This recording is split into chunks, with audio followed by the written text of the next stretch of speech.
Lockup എൻഗേജിലാണോ? എൻഗേജിലാ. ലോക്കപ്പിൽ ആൾ താമസമുണ്ടോ എന്നാണ് ചോദിച്ചത്. ഇല്ല. ലോക്കപ്പ് ഉണ്ടല്ലോ. ഉണ്ട്. ആ അവിടെ വരണമയ്യപ്പ. നിക്ക്.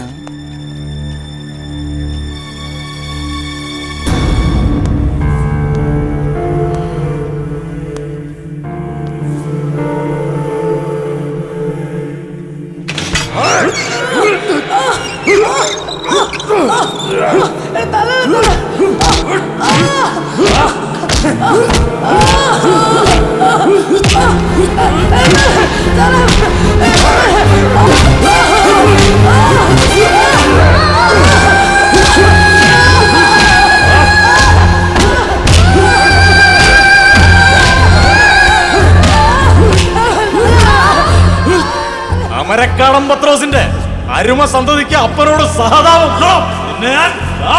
അപ്പനെ തല്ലാൻ വന്ന പോലീസുകാരെ തടയും.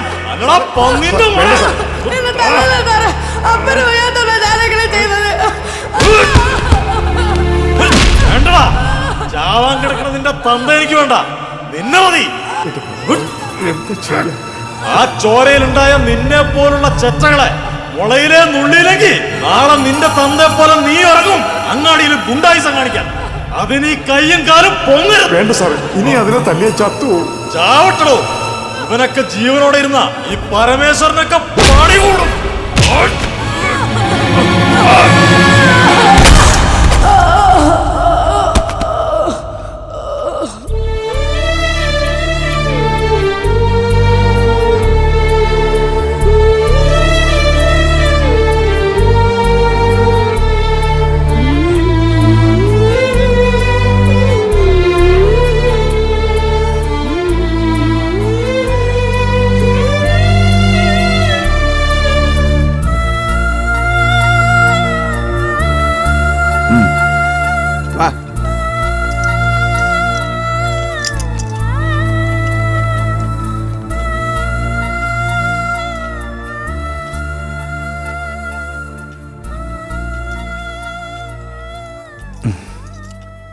എന്തേനാ ചോട്ടാ ഇങ്ങനെ നോക്കണത്?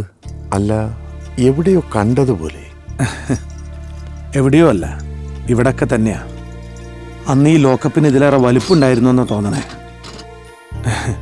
ഉണ്ടായിസം കൊണ്ട് നാട്ടുകാരെ വിറപ്പിച്ച് ജീവിച്ച അപ്പൻ അവസാനം ഭൂമിക്ക് ഭാരമായി കിടന്നപ്പോ ആ അപ്പന് പകരക്കാരനായി പോലീസിന്റെ തല്ലുകൊള്ളാൻ ഒന്നല്ല പലതവണ കയറി വന്നിട്ടുണ്ട് ഞാൻ ഈ ലോക്കപ്പില്.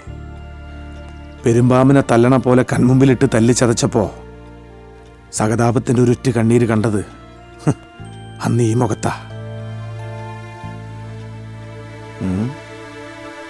ഇനിയും പിടികിട്ടിയില്ലേ? ഈ നാട്ടുകാർക്ക് അങ്ങനെ അങ്ങോട്ട് മറക്കാൻ പറ്റാത്ത പേരാ അത്. ഈനാശേട്ടന് ഓർമ്മയുണ്ടാവും, അമരക്കാടൻ പത്രോസ്.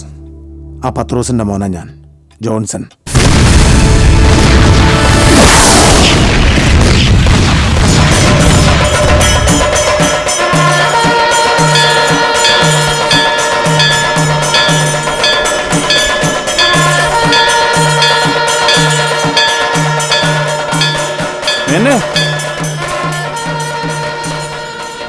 നിന്നെ രഘുവിനെ കൂട്ടരെയും പുതുതായി ചാർജ് എടുത്ത് എസ് ഐ അറസ്റ്റ് ചെയ്തു.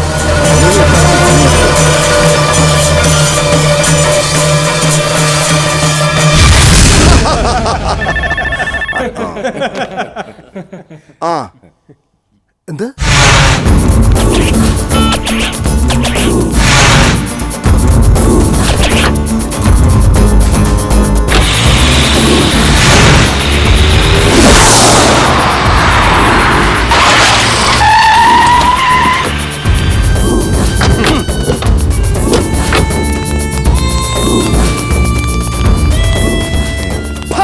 ചന്ദ്രൻതോടി മാധവമേനും മനുജന്മാരും തീറ്റിപ്പോറ്റണ ആൺകുട്ടികളെ അങ്ങാടിയിലിട്ട് തല്ലാനും ലോക്കപ്പിലിട്ട് പൂട്ടാനും മാത്രം ചങ്കുറപ്പുള്ള ഏത് മറ്റടുത്ത പോലീസാണ് അവിടെ ഉള്ളത്? അത്ര കുശിയുള്ള തന്തക്കാണോ ഉണ്ടായെങ്കിൽ വിളിക്കണവനെ.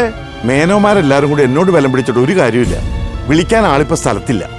പിന്നെ ഉശിരുള്ള തന്തക്കാണോ മൂപ്പര് പറഞ്ഞതെന്ന് ചോദിച്ചാ ആണെന്ന് പറയുന്നതാവും ശരി. പണ്ട് ചന്ദ്രൻതൊടി തറവാടിന്റെ പേരും പെരുമയും നിലനിർത്താൻ ഈ മാധവ മേനോനും അനുജന്മാരും തല്ലാനും കൊല്ലാനും വേണ്ടിയിട്ട് ആണായിട്ടൊരുത്തനെ തീറ്റി പോറ്റിയിരുന്നല്ലോ തറവാട്ടില്. അമരക്കാടൻ പത്രോസ്. ആ പത്രോസിന്റെ മോനാ ജോൺസൺ. കാര്യം പത്രോസ് ഒരു താന്തോന്നിയായിരുന്നെങ്കിലും ഈ ആങ്ങളമാർക്ക് ആകെ ഉണ്ടായിരുന്നൊരു പുന്നാര പെങ്ങള് അവനോടൊപ്പം പൊറുക്കാന്ന് തീരുമാനിച്ചപ്പോഴാണല്ലോ രണ്ടിനെ ആട്ടി ഇറക്കി പടിയടച്ച് പിണ്ടം വെച്ചത്. പിന്നെ അവിടെ നിന്ന് അങ്ങോട്ട് ഗുണ്ടായിസം വേണ്ടാന്ന് വെച്ച് നല്ല കോലത്തിൽ ജീവിക്കാന്ന് പത്രോസ് തീരുമാനിച്ചപ്പോ ആ കൈയും കാലും തല്ലി ഓടിച്ച് അതുങ്ങളെ വേണ്ടതുപോലെ നരയിപ്പിക്കുകയും ചെയ്തില്ലേ? ആ ചോരയിലുണ്ടായ സന്തതിയാവുമ്പോ ഉശിരിന് കുറവുണ്ടാവുമെന്നെ.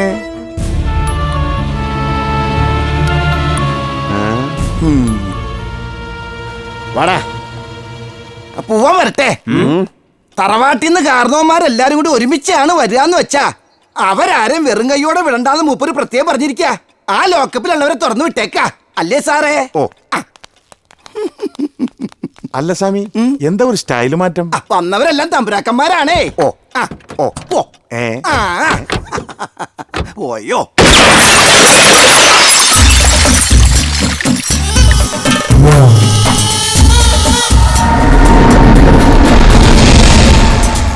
ഉന്നം പിടിച്ച് ഉശിരി കാണിക്കേണ്ടത് ഈ മിണ്ടാപ്രാണികളോടല്ല, ചന്ദ്രൻ തൊടി തറവാടുകാരോടുള്ള പഴയ കണക്ക് തീർക്കാൻ പോലീസിന്റെ കുപ്പായിട്ട് ഇറങ്ങി പുറപ്പെട്ട അവനോടാ, ആ തെമ്മാടിക്കൊണ്ടായ അരുമ സന്തതിയോട്. മുളച്ചു പൊങ്ങും മുമ്പാണെങ്കിൽ അതങ്ങ് കരിച്ചു കളയാൻ അതിന്റെ മുരട്ടിലൊന്ന് മുള്ളിയാ മതി. ഇതിപ്പോ മരമായിട്ട് അവന്റെ വരവ്, നല്ല കാതലുള്ള മരം.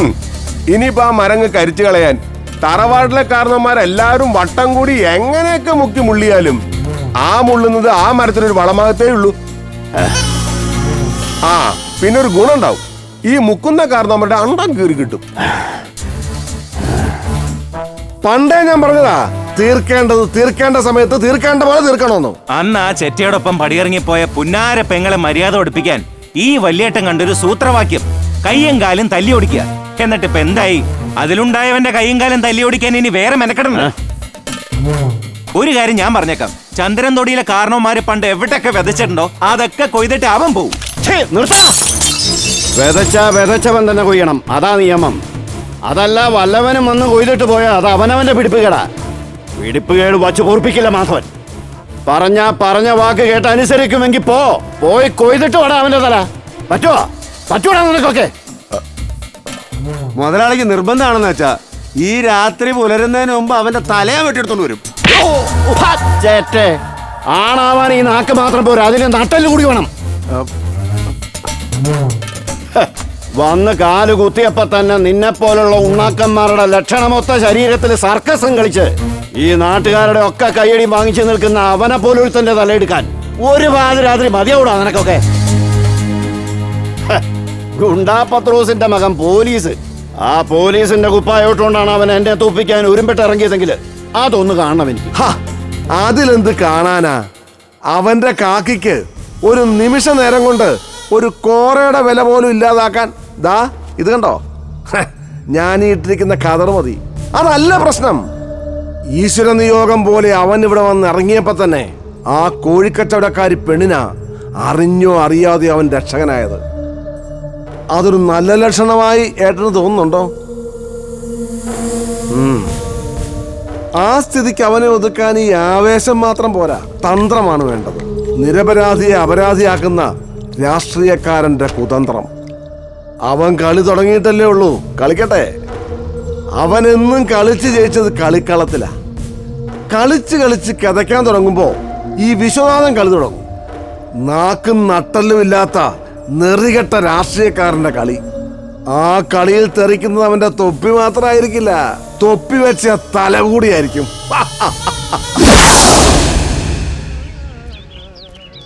എന്താ ഗോവിന്ദമേനോൻ? ഉവ്വ്, അകത്തുണ്ട്. ഓ,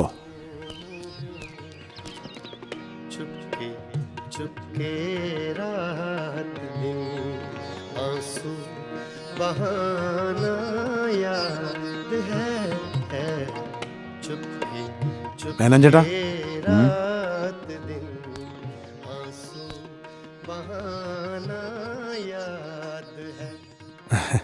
ഞാനാ ജോൺസൺ, മേനോൻ ചേട്ടൻ്റെ ജോണിക്കുട്ടി. ജോണിക്കുട്ടി?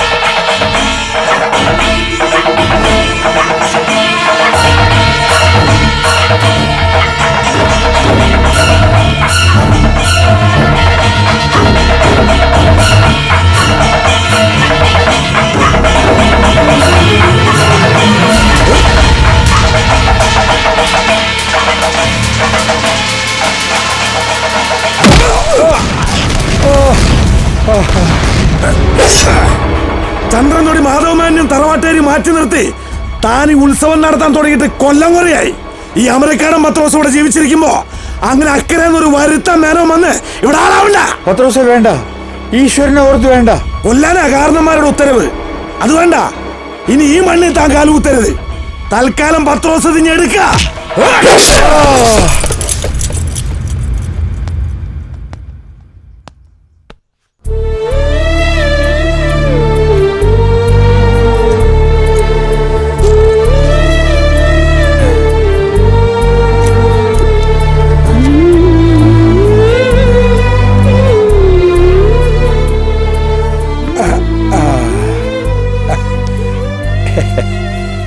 എന്താണോ ഞാനീ കാണുന്നത്? പത്രോസിന്റെ മോൻ ജോണിക്കുട്ടി ഈ വേഷത്തിലോ? എനിക്കിത് വിശ്വസിക്കാനാവണില്ല. ജനിച്ച നാട്ടിൽ തണൽ നഷ്ടപ്പെട്ടപ്പോ പെറ്റമ്മയും കൊണ്ട് നാട് വിട്ടുപോയ നീ അപ്പനെ പോലെ തന്നെ ഏതോ ദേശത്ത് ഗുണ്ടായുസം കാണിച്ച് ജീവിക്കുമായിരിക്കും എന്നാ ഞാൻ കരുതിയത്. ഗുണ്ടയുടെ മകൻ ഗുണ്ട, പോലീസിന്റെ മകൻ പോലീസ്, ഡോക്ടറുടെ മകൻ ഡോക്ടർ. അങ്ങനെയാണല്ലോ പതിവ്. പക്ഷെ നീ ആ പതിവ് തെറ്റിച്ചല്ലോ. സന്തോഷമായി. മതി, ഇവിടുന്ന് ഈ വാക്ക് കേട്ടാ മതി. എനിക്ക് ആ പതിവ് തെറ്റിക്കാൻ വേണ്ടി തന്നെയാ ഇത്രയും കാലം കഷ്ടപ്പെട്ടത്.